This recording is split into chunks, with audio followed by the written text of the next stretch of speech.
Santa Maria de Jetibá. Já foi o tempo em que a mulher era vista como sexo frágil. Hoje, somos guerreiras no mercado de trabalho, rainhas no lar, sedutoras na intimidade. Por todas essas razões, nós merecemos um espaço todo nosso. Entra no ar a partir de agora, Papo de Mulher.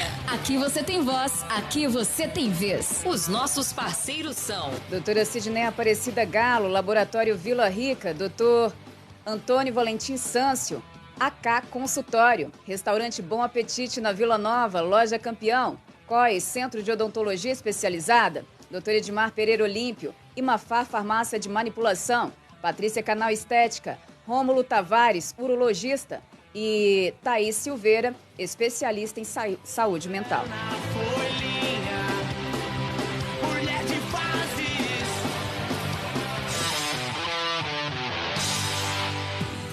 Boa tarde a você em sintonia com o nosso Papo de Mulher. Verão, calor e mosquito, né, gente? A gente sabe que nessa época os mosquitos aparecem assim de forma, tanto no centro como na região rural, muitos mosquitos e com ele a dengue. E é o tema de hoje aqui do nosso Papo de Mulher, conversando com a médica Lilian Zaik, com a agente de combate a endemias, Vera Hoffmann, e com a enfermeira Andrea Herzog. Boa tarde, meninas. Boa tarde. Boa tarde. É um prazer receber vocês aqui nos estúdios da Rádio Pomerana para falarmos desse assunto tão importante que muitas vezes não é levado a sério, né? Parece que não é, né? Bem, para quem não sabe ainda o que é a dengue, quando ela surgiu? Boa tarde a todos os ouvintes, né? A dengue, ela é uma doença febril que surgiu em país tropical, né? Então, lá no sul da China, na África, a gente teve lá os primeiros registros da dengue e veio aqui para o Brasil por volta do século XVIII junto com o tráfico, né? O tráfico de escravos e as expedições marítimas, né? Que aí começou a ter mais essa circulação, esse vírus veio para aqui para o Brasil. E esse vírus, ele foi identificado, realmente isolado, visto como que é o ciclo dele lá pelo ano de 1900, 1920, naquela época ali que ele foi entendido como que é. E a gente teve o nosso primeiro surto aqui documentado, assim, epidemia mesmo no Brasil documentada nos anos 80. Então, nos anos 80, jovem, né? 40 anos, 42, 3 anos, né? Tem pontos, assim, dos anos 20, dos anos 40, dos anos 50, que, né, a gente tinha registro, sim, mas com aquele registro qualificado mesmo dos anos 80 para cá. E de lá para cá, ela vem se desenvolvendo, vem aparecendo em surtos. Então, geralmente, a cada 4, 5 anos, ela vinha em surtos. Só que esses surtos, de uns anos para cá, de poucos anos para cá, sempre, ele né? deixou de ter esse padrão, período, né? De ter de 4, 5 anos com esse volume maior, tem se intensificado mais, e a gente teve no ano passado uma situação atípica, né, aqui no nosso estado, que a gente teve um boom mesmo, uma explosão de casos. A gente foi o estado com maior número de novos casos de dengue, né? A gente foi de 6 óbitos, se eu não me engano, em 2022 para 96 óbitos, né, em 2023 por dengue. Então, a gente teve um aumento muito importante no ano passado. Então, tão relevante esse assunto aqui que a gente está tratando hoje, né? E por que o Brasil tem alta prevalência da doença? Ele é um país tropical, né? Mas dá para combater, né? Só justificar, Marcinete, a secretária, ela não pôde estar presente, tá? Ela não veio porque ela está em uma reunião em Vitória, ela pediu para justificar, tá bom? A ausência dela, que ela não pôde vir, que ela está em uma reunião em Vitória, tá tudo bom? Bem. Aí já respondendo, né, a sua pergunta, Marcinete, eu quero também cumprimentar todos os ouvintes, né, que estão nos ouvindo. Como você já disse, você já falou a palavra-chave da resposta, né? O Brasil, ele é um país tropical, né? A OMS divulgou uma nota, né, que veio até com esse título, que Brasil é o país com mais casos de dengue no mundo. Mudanças climáticas podem levar à proliferação de vetores. Então, nós já falamos qual é a palavra-chave da resposta, né? A dengue, ela predomina principalmente em áreas urbanas, em climas tropicais e subtropicais. E nós vivemos num país tropical, né? Temos muito sol, muita chuva, muito calor. E a crise climática tem elevado a temperatura mundial, né? Permitindo que o mosquito transmissor da dengue, ele sobreviva em ambiente que antes ele não sobrevivia, né? Até falar aqui de Santa Maria, né? Santa Maria está cada vez mais quente, né? Não é mais considerada aquela cidade tão fria como antes, né? Então, as mudanças climáticas estão deixando o que já era bom ainda melhor, né? E o que faz aumentar, né, a proliferação do mosquito em questão. Aí mais para frente a gente vai estar debatendo também os cuidados, né, de prevenção. E todos os mosquitos Aedes aegypti, eles transmitem a dengue? Dengue? Não, né? Somente a fêmea. Só a fêmea? Só a fêmea. Aí não dá nem para identificar, né? Não, a gente não recomenda assim, você tentar identificar se o mosquito que te picou, enfim. A gente sabe que a fêmea, ela precisa do sangue. O macho, ele só se alimenta da seiva, né, da planta. A fêmea, ela precisa, em um momento da vida dela, de sangue, para poder amadurecer os ovos, né, dentro dela.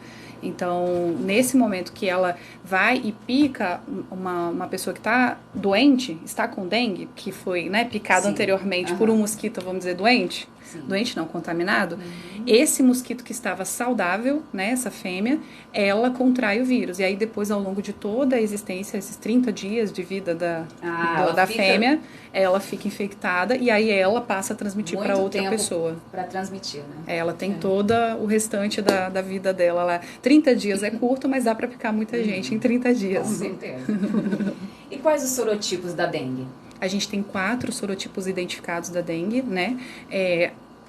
A gente precisa reforçar que todos os sorotipos, eles causam formas graves da dengue, porque tem muito essa questão, o sorotipo mais grave, todos causam formas graves, inclusive essa sequência de sorotipos diferentes aumenta o risco de você ter formas graves.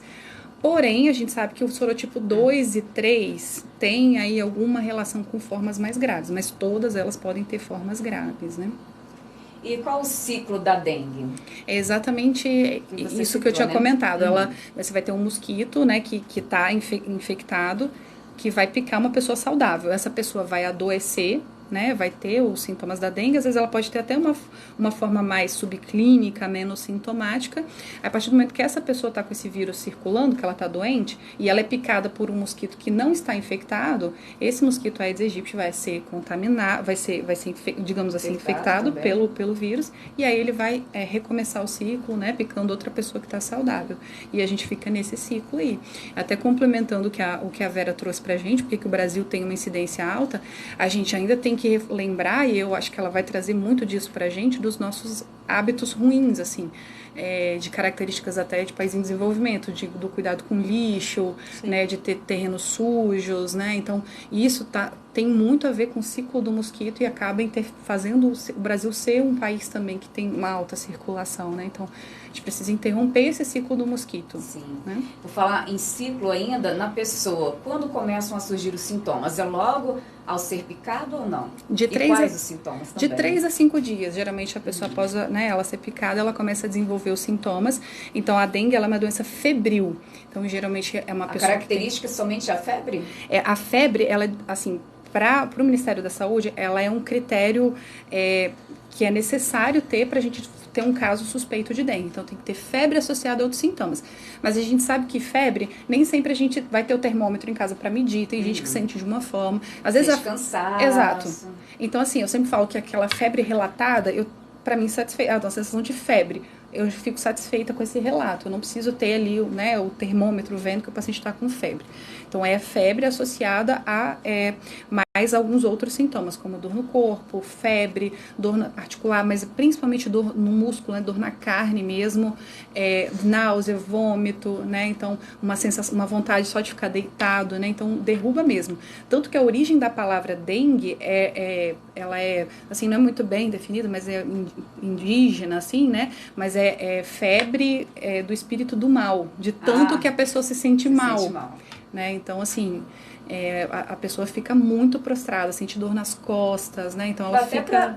para confundir com o Covid também, que a pessoa fica com todas essas características aí que você citou, né? Exatamente. Então, síndromes febris diversas. Covid, febre amarela, que a gente não pode esquecer dela, né? A chikungunya, zika. Mas aí, por isso que é importante passar pela avaliação clínica, porque vai ter detalhes ali que o médico vai saber identificar. E toda vez que a gente vê um quadro desse, é interessante que o profissional que está atendendo notifique como um caso suspeito, porque hoje nós temos acesso ao exame confirmatório. Não que isso vá ser determinante no tratamento. Né? Então, assim, antes, desconfiou que é dengue, o médico já vai entrar, né, com as medidas que a gente tem que ter para dengue, mas é importante para a gente ter um panorama do que está acontecendo. Então, eu confirmar um caso, eu ter o exame confirmatório, eu consigo entender o que está acontecendo naquela região, para eu planejar as ações para aquela região. Né? Então... E quais os sinais de alarme, né? A pessoa tem febre ali, fica em casa, não procura um médico. Mas quais os sinais de alarme para dengue? O sinal de alarme, assim, a gente reforça sempre com os colegas médicos também, que sempre deixa o paciente ciente, né, de quais são esses sinais, de quando que ele tem que retornar. E aí os sinais são dor abdominal, uma dor abdominal que não cessa, então você fica com aquele desconforto abdominal. Sangramentos, né? Então, se tiver um sangramento de mucosa, gengiva, ou alteração na urina que você percebeu, uma sensação de que, principalmente isso, eu sempre reforço, levantou e ficou muito tonto, né? Uma hipotensão postural. Levantei da cadeira, fiquei tonto. É um sinal de alarme importante para a gente ficar atento, né? Pressão que está ficando mais baixa, vômitos, né? Então, às vezes a gente tem um paciente que está em casa, que eu preciso prescrever hidratação, mas tá tomando a medicação não fica no estômago, vômito, é um sinal de alarme. Então, esses sinais de alarmes, eles indicam internação. Então, eu preciso hidratar esse paciente, né? Então, em observação 48 horas em leito de internação, a partir do momento que tem sinais de alarme. E o problema da dengue, que eu queria reforçar, é que a dengue, ela vai da forma leve para uma forma grave muito rápido. Independente do sorotipo. Independentemente do sorotipo. Então, assim, a gente reforça esses sinais de alarme na presença deles, né? E eles geralmente aparecem a partir do 5º dia de sintomas, que é o período de defervescência. O que significa isso? Que a febre começa a cessar. Então, aí que começa a sentir mais exatamente. dor. Aí é a hora de prestar atenção nos sinais de alarme, porque é aí geralmente que a dengue grave aparece, né? As formas de dengue grave. Então, ali por volta do 5º dia, inclusive quando a gente tem casos mais leves, a gente pede o paciente, olha, em torno do 5º dia, volta aqui para eu dar uma olhada como que você tá, para ver se não tem algum sinal de alarme que está mascarado ali, né, pra gente ir acompanhando. E quais os riscos da dengue? Você já falou que teve óbitos aqui no estado e foram muitos, né? O que leva a uns pacientes serem assintomáticos e outros tão graves? A gente tem vários fatores. Alguns pacientes, assim como a gente viu no Covid, algumas pessoas são suscetíveis a formas mais graves, até por fatores, assim, da própria pessoa que a gente não consegue nem tanto definir quanto que é. A gente teve uma letalidade alta entre os pacientes idosos, né? Então, o idoso, a gente sabe que perceber essa febre, às vezes, é um pouco mais difícil. Às vezes, ele tem ali um monte de problema de saúde, que aparece uma dengue ali no meio e aí mistura, né, com outros problemas de saúde que ele tem. Então, é um paciente que é mais suscetível às formas graves, é o paciente idoso, né? Então, esse paciente a gente tem que ficar de olho nele, às vezes até para manejar ele lá, né, na internação ou ambulatorialmente é um paciente mais difícil, então que a gente tem que ter um pouco mais de atenção, assim, né? E as formas graves da dengue, né, elas são diversas. A gente tem, inclusive, formas neurológicas, né, da dengue. Então, o paciente fica com um quadro parecido de um AVC. Então, tem sequelas. Quando não mata, pode deixar sequelas, então. No caso, por exemplo, da encefalite viral, né, que é quando pega realmente no cérebro, a infecção chega ao cérebro, né? Você tem um paciente que fica letárgico, fica parecendo que está com um AVC ou com algum sintoma neurológico, né? Então, isso pode, sim, gerar algumas complicações, algumas sequelas nesse paciente. Geralmente, essas pessoas buscam só nos últimos casos o médico, a avaliação médica? Infelizmente, sim. Infelizmente, sim. A gente acaba vendo que tanto o tratamento, não é o tratamento, né, mas o manejo, ele não é tão valorizado quanto deveria, que é a hidratação.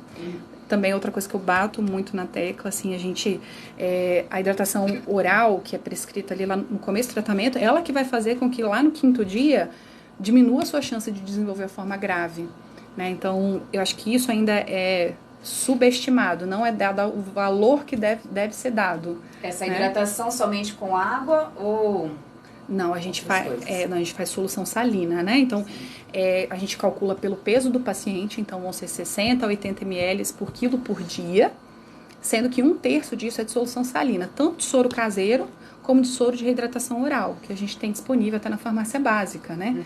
Então, 1/3 disso tem que ser. Então, isso dá um volume alto, né? Então, isso dá um volume alto de líquido. Na prática... Por quilo, né? Por quilo. É 60 a 80 ml por quilo por dia, sendo 1/3 desse volume aí, né, de soro de reidratação oral. E às vezes o que acontece é que o paciente toma um sachêzinho daquele, ou nem toma. Né? É ruim, né? Não é, claro que não é bom. E às vezes o paciente, é uma coisa que a gente tem que se colocar lá no dia a dia dele. Às vezes uma pessoa que mora sozinha, ou que um idoso que foi sozinho na consulta e que não entendeu talvez muito bem a orientação, não valorizou, ele não, às vezes ele tá com tanta dor, tá passando tão mal, para ele levantar e lá preparar esse soro, às vezes a gente precisa de alguém ali no cuidado, né? Então assim, ainda é subestimado. Então, se eu pudesse deixar um recado, assim, dessa nossa conversa, seria valorize a hidratação oral, assim, que ela vai fazer toda a diferença. Ela faz toda a diferença. E a pessoa pode ser infectada pela dengue diversas vezes, não se torna imune, já que estamos surgindo aí com a vacina? Ou a um sorotipo, pelo menos? Não, a gente pode pegar todos os 4 sorotipos, sim, da dengue. Mas se pegou um sorotipo 1, por exemplo, aí você não pega ele novamente? Teoricamente, não. A chance de você pegar ele novamente é menor, né? Teoricamente, você só teria 4 dengues ao longo da vida, né? Mas não é o que acontece. Na prática, a gente vê uns casos. Mas também a gente tem muito caso que não fechou, né, o diagnóstico. Então, às vezes, não tem um diagnóstico sorológico fechado. Então, às vezes, fechou como dengue, mas não era uma dengue, era uma outra condição, né? A gente cria, sim, uma certa imunidade por um tempo para os sorotipos diferentes da dengue. Mas a gente pede para não dispensar os cuidados, porque a cada infecção nova da dengue que você tem, teoricamente você vai ter maior risco. Sintomas isso também. aí, risco de desenvolver formas mais graves. Então é verdade isso? Isso é verdade. Isso é verdade. E o que é a dengue hemorrágica? A dengue hemorrágica é um conceito assim que a gente nem tem usado tanto mais, né? Hoje o Ministério da Saúde fala dengue grave, né? Porque antes da fase hemorrágica, a dengue grave já está instalada. Antigamente a gente tinha a visão de que só quando o paciente sangra é porque ele está grave. Não, muito antes. E vai ter paciente que nem vai sangrar e que vai ficar grave da mesma forma, né? Que ele vai fazer um choque hipovolêmico, ele vai perder líquido ali dentro do sangue dele. Então ele vai desenvolver o choque. Então hoje a gente não usa tanto hemorrágico. Mas por que esse termo ficou tão conhecido? Porque existe um consumo muito grande de plaquetas na infecção grave da dengue, né? Então essas plaquetas vão sendo consumidas e outros fatores que ajudam na coagulação.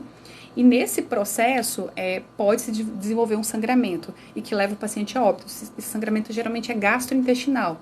Então ele tem um sangramento dentro do estômago, né, dentro do intestino. Então pacientes que são necropsiados de dengue, que tiveram essa forma hemorrágica da dengue, você vai abrir o estômago, você vai ver lá cheio de coágulo de sangue e tudo mais. Então, por isso ficou tão famoso esse termo, e foi usado, né, até poucos anos atrás ainda a gente usava muito. Hoje o Ministério da Saúde pede mais que a gente use forma grave, né? Dengue é a dengue com sinais de alarme, que são esses sintomas que eu mencionei, e a dengue grave, que inclusive pode ser hemorrágica. Sim. Dengue normal nos primeiros dias, hidratação, mas quando é grave, aí a sua casa de internação, UTI ou aqueles de alerta de alarme, por exemplo. Qual o tratamento nesse caso? É diferente? A dengue com sinais de alarme, ela necessita de hidratação venosa. Então, você precisa pegar uma veia do paciente, precisa correr soro na veia do paciente. Então, ele precisa estar em leito de internação por no mínimo 48 horas, né? É isso que o fluxograma lá do Ministério da Saúde prevê. O paciente com dengue grave, ele geralmente é um paciente de leito de UTI, né? Então, ele vai ser manejado num pronto-socorro e depois vai ser encaminhado para um leito de UTI. Ele também precisa de medidas de hidratação venosa, mas aí ele já precisa de medidas de suporte de paciente grave. Sim. Que aí começa a ficar parecido com diversos pacientes graves que a gente tem, né? Então, possibilidade de intubação, né? De intervenções ali mais invasivas, né? Depois que vai para essa forma grave, fica mais difícil assim a cura, ou geralmente as pessoas ficam curadas ali depois que foi para essa forma grave? A letalidade é muito alta da muito dengue alta. grave, né? Então, a partir do momento... esse momento de que ele está com dengue com sinais de alarme para o choque da dengue, para essa dengue grave, Sim. isso às vezes pode durar de 12 a 24 horas. É rápido. É muito rápido. Então, isso é o que é difícil de manejar no paciente. Uma vez que a forma grave está instalada, é um paciente difícil de a gente tirar ele da forma grave. Essa forma grave sempre pode ser prevenida com a hidratação. Ou tem vezes que mesmo a pessoa se hidratando corretamente, como você citou ali, de 60 ml por quilo, ela ainda pode chegar na forma grave mesmo aí? Infelizmente, sim. Por quê? As chances vão diminuir muito, né? A partir do momento que você segue as medidas. Mas a gente tem fatores, como eu disse, inerentes à própria pessoa, a virulência que esse vírus está, que é a agressividade que esse vírus está nesse corpo, e o fator que eu considero primordial, assim, que é a questão das comorbidades. Então, se eu tenho um paciente que já tem problema de coração, que já tem diversas coisas que às vezes até me contraindicam usar muito hidratação nele, porque senão eu pioro a parte cardíaca dele. Problema de rins, por exemplo? Problema de rim, problema cardiopata, quem tem doença pulmonar, né, DPOC, doenças pulmonares, são pacientes de difícil manejo, de evolução bem desfavorável, geralmente, né, então... E o período que mais se transmite dengue é no verão mesmo? Ou já não tem isso? O período mais chuvoso, né? Os períodos que a gente tem mais chuva, períodos mais chuvosos e com altas temperaturas, né? Nesse período que ocorre a maior, assim, incidência da dengue, né? Por isso que a gente sempre orienta e pede, né, igual a doutora estava falando, para manter os quintais limpos, né, evitar água parada nos pratos de vasos de plantas, né, porque nesse período agora a gente sabe que as pessoas às vezes têm muito no quintal, né, muitas plantas, muitos vasos, e aí chove muito, às vezes a pessoa nem vê, né, naquele pratinho fica a água parada e ali o mosquito se desenvolve. Quantos dias para o mosquito se desenvolver ali, por exemplo, naquela água parada? O ciclo da vida do mosquito ali, desde... que é dividido em 4 etapas: ovo, larva, pupa. A pupa é o estágio entre a larva e o mosquito adulto, né? Então, são 4 etapas, no total de 7 dias, desde a eclosão, então, né, do ovo até o mosquito. E eu quero até trazer uma curiosidade, que assim, eu mesmo estando nessa área, quando, né, eu tive conhecimento, eu fiquei assim, nossa, sério? Então, acredito que as pessoas às vezes não saibam, por isso que não leva tão a sério, né? Os ovos dos mosquitos são de extrema resistência e pode suportar em um recipiente, sem ter contato com água, de 300 a 400 dias. Nossa, é muito Então, tempo. pode ficar ali, né, na borda ali de um vasinho de planta, depois de 300 dias até 400, tendo contato com a água, ele vai eclodir e vai nascer ali como se tivesse adormecido mesmo nesse estado ali, né? E esse mosquitinho, ele consegue voar até que distância, por exemplo? Porque se fala muito de quilômetros aí para ser transmitido, e por isso seria os centros, né, os grandes centros com maior propensão de dengue, mas de um centro para uma região rural, quanto ele... O mosquito, ele não faz um deslocamento grande por ele mesmo, né? Tanto que a gente falava assim, terceiro andar para cima tá menor a chance, né? 4, 5 metros já não tem tanto risco mais. Só que é até engraçado, mas é verdade. O mosquitinho pode estar dentro do carro. Ele pode estar dentro do elevador. Né? Quantas vezes a gente já viu, por exemplo, em Vitória, tem caso de infestação no 6º, no 8º, no 12º andar. Ele pega o elevador, literalmente. Ele vai numa sacolinha, ele vai e pode ir. Então, além o deslocamento dele realmente é pequeno, só que ele pode usar outras formas, né, desse deslocamento. Chegar até Exatamente. Então, assim, geralmente aquela região próxima dele ali, né, até uns 6 metros o entorno ali, é uma região realmente que fica ali mais complicada, então a gente tem que ficar de olho. Mas tem esses outros meios desse deslocamento do mosquito aí, né? Difícil escapar, né, no caso. Nós da vigilância, quando a gente recebe uma notificação, né, a gente faz o bloqueio. Então, a gente faz numa distância, num raio de 150 metros, né? Ao redor da residência daquele infectado, raio né? de 150 metros, Isso, então. Você falou muito dos idosos, mas bebês e gestantes também são suscetíveis, maiores suscetíveis à doença ou não, nesse caso não? Se a gente for falar de suscetibilidade, eu diria que a população economicamente ativa é a mais suscetível, porque ela está circulando mais. Então, o vírus circula mais em região urbana, então às vezes tem uma pessoa que está lá no interior, vem na cidade trabalhar, então é um mosquito de hábito diurno, então ele pica durante o dia, geralmente. Então, por isso que eu falo que a população que tem mais risco de ser infectada é a população economicamente ativa. Ela está circulando mais, então ela vai contrair mais esse vírus. A questão da gestante, ela é considerada grupo de risco, né? Então, toda gestante, por fatores imunológicos, ela tem realmente um risco maior. Na criança, a gente tem um adendo, assim, algo a acrescentar, é que na criança, às vezes, esses sintomas de dor, como que a gente vai ver, né? Se a criança está com dor no corpo, está com, né? Febre, a gente vê. Então, o que o manual recomenda? Que aquela criança que está com febre, que eu não identifiquei outro fator que possa estar levando essa febre, uma garganta inflamada, um ouvido, uma alteração de urina. Então, essa criança é uma criança suspeita de dengue, né? Pode ser suspeita. A gente sabe que a zika leva a problemas no feto. A dengue também pode causar algum problema no feto? A gente não tem tanta documentação da dengue quanto com a zika. A zika realmente já é uma condição muito mais grave, né, na gestação. E como é feito o diagnóstico da dengue? A dengue, o diagnóstico é feito a partir dos exames, né, ou sorológico ou PCR, assim como é como o Covid, por exemplo, só que é feito com exame de sangue, né? Então você faz, coleta esses exames, preferencialmente o PCR. O PCR ele é um exame interessante até o 5º dia de sintomas. A partir do 5º dia de sintomas seria a sorologia. Mas o PCR é o melhor exame, ele é um exame que tem maior sensibilidade para identificar. Então, assim, é ideal que o paciente até o 5º dia de sintomas ali faça o exame do PCR. E tem demorado a chegar, por exemplo, na saúde pública, esse resultado? Porque a gente vê muitas pessoas ali, você falou assim, foi identificado como dengue, mas às vezes nem era. Aí a gente sabe que muitas vezes demora, né, para esse resultado de exame chegar e ser confirmado. Aí a pessoa é tratada como pode ser com outra doença ou como dengue? Então, o exame, ele não exime a partir do momento que você o tratamento, você tem que já iniciar a hidratação, até porque essas outras condições, por exemplo, febre amarela, chikungunya, eu também preciso hidratar. O tratamento é semelhante, né? Não tem um tratamento específico, uma medicação, um antibiótico ou um antiviral, nesse caso, que vá, né, tratar a doença. Mas, realmente, principalmente nesses casos, quando a gente tem uma circulação grande, então a demanda do laboratório do estado é grande. Então é um laboratório que atende o estado inteiro no SUS, né? Então, às vezes chega uma demanda grande realmente de exames. Então, por isso que ele não exclui. Mas a importância dele é realmente da gente entender o que está acontecendo também naquela região, né? Para poder ter as medidas, para poder ver o que está acontecendo. E as pessoas têm relaxado em relação à dengue? Muito. Assim, eu não vou dizer todas as pessoas, né? Mas, assim, prova disso são as visitas domiciliares que a gente faz. E a gente encontra, né, recipientes propícios, né?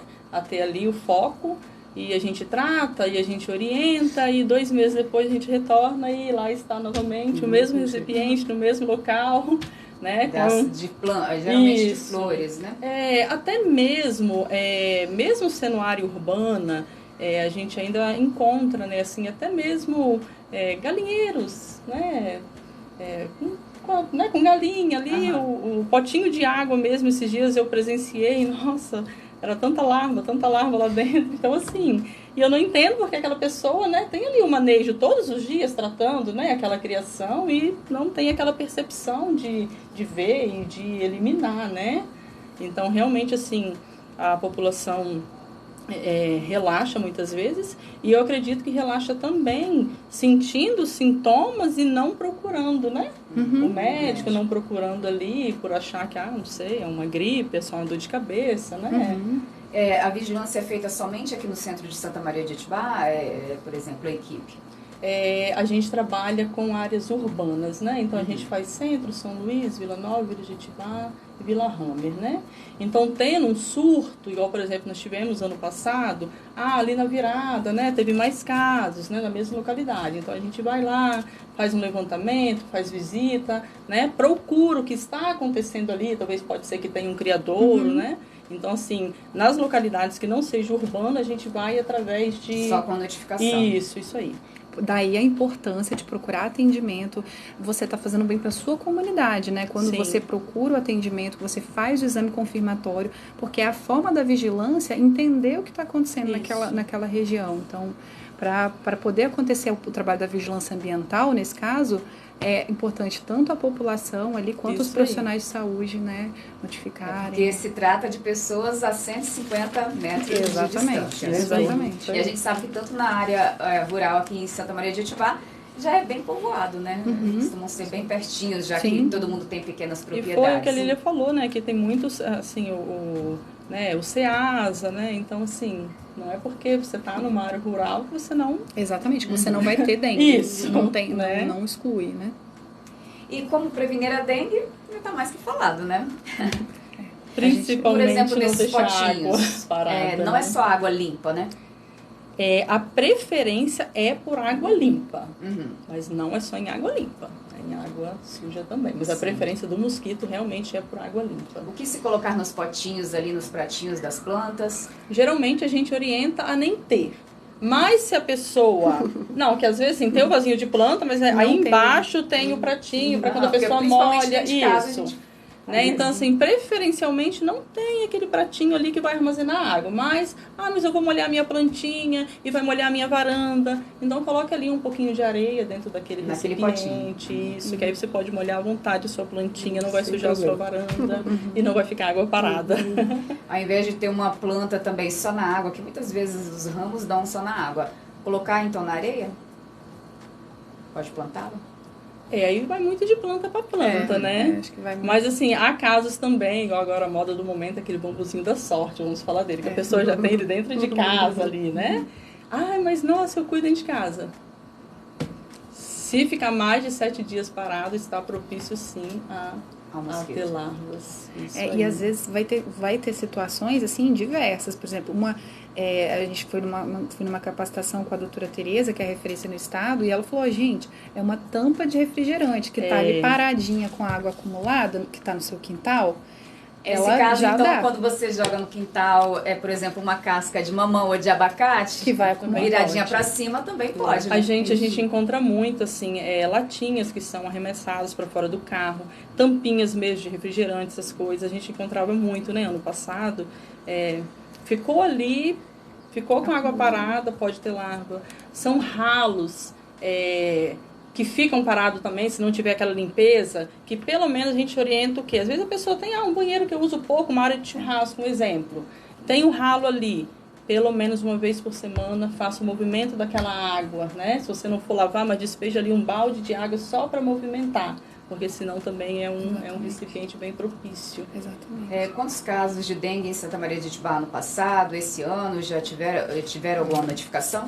Já, esse ano nós tivemos 2 notificações até o momento. Nós tivemos uma positiva, a outra ainda não temos o resultado. Essa positiva é um caso importado, é uma pessoa daqui, mas que foi passar final de ano, né, Natal, em Afonso Cláudio, e aí depois de uns dias depois do Natal, já começou a sentir os sintomas e tal, fez o exame e deu.